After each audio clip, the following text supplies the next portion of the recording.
Israel's leader has given his now traditional performance at the UN General Assembly in New York and came out swinging at Iran. Prime Minister Netanyahu suggested that Tehran poses the same, if not a greater, global threat than Islamic State.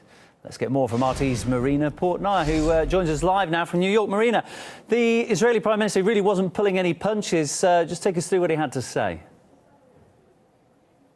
He certainly wasn't. Benjamin Netanyahu tried to steer the world body's attention towards Iran, while most in the international community are very concerned about ISIS. He warned UN members not to be fooled by what he called Iran's manipulative charm offensive. He said Iran hasn't abandoned the idea of a global Islamic revolution, and he maintained that the country's ultimate goal is to remove international sanctions while moving forward to build a nuclear bomb. Israel's prime minister accused Tehran of bamboozling its way to an agreement with nations that would still leave the country in possession of thousands of centrifuges to enrich uranium.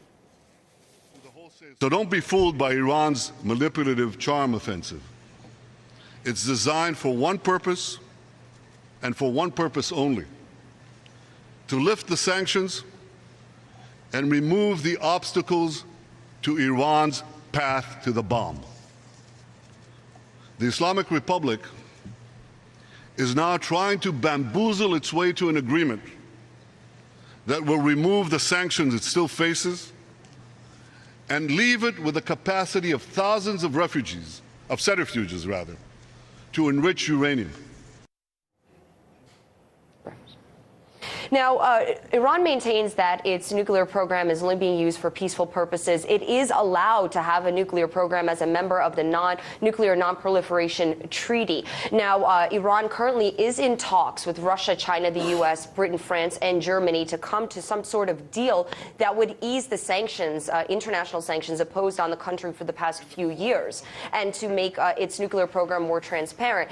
Those talks seem to be very fruitful over the past year. A deal needs to be struck by the end of November. This is something that Israel does not want to happen. Israel isn't happy about the fact that there have been better relations between Iran and the West over the past year, ever since President Rouhani stepped into office. So now we hear the Israeli Prime Minister take to the stage at the United Nations, warning the world that Iran still remains the gravest international threat, even more dangerous than ISIS, which Iran coincidentally seems to be fighting along with the international community.